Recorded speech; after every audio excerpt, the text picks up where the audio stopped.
Be ready. Start.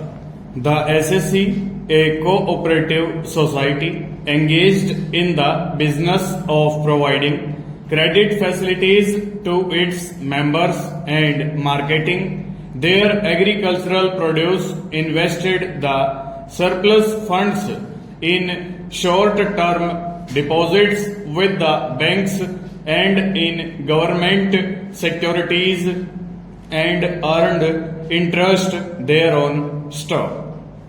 The SSC showed the said interest income under the head income from business, but the assessing officer assessed it as income from other sources under section 56 and held that the SSC would not be entitled to deduction under section 80P bracket 2 bracket A of the Income Tax Act. Stop. In the instant appeal filed by the SSC, the question for consideration before the court was whether the interest income earned by the SSC society on surplus funds invested in short-term deposits would qualify for deduction as business income under section 80P bracket 2 bracket A of the Income Tax Act 1961 question mark.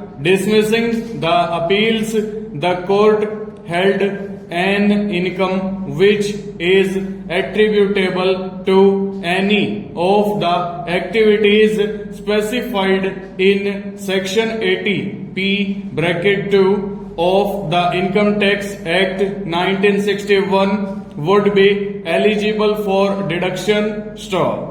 In the instant case, the interest held not eligible for deduction under section 80P bracket 2 bracket A is not the interest received from the business of the society, namely providing credit facilities to its members or marketing their agricultural produce. Stop. What is sought to be taxed under section 56 of the Act is the interest income arising on the surplus, which surplus was not required for business purposes and was invested in specified securities as investment. Stop. SSC markets the produce of its members whose sale proceeds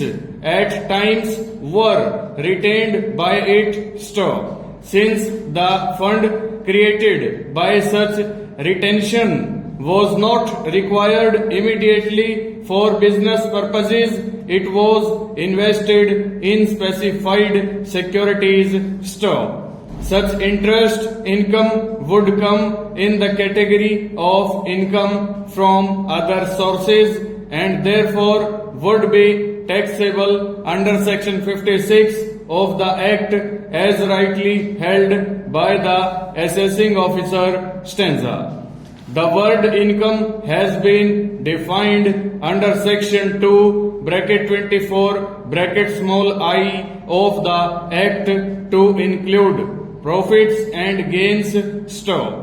This subsection is an inclusive provision. Stop. The Parliament has included specifically business profits into the definition of the word income. Stop. Therefore, the court is required to give a precise meaning to the words profits and gains of the business mentioned in section 80P bracket 2 of the Act. Stop.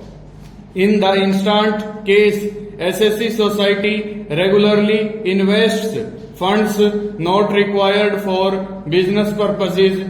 Stop. Interest on such investments cannot fall within the meaning of the expression profits and gains of business.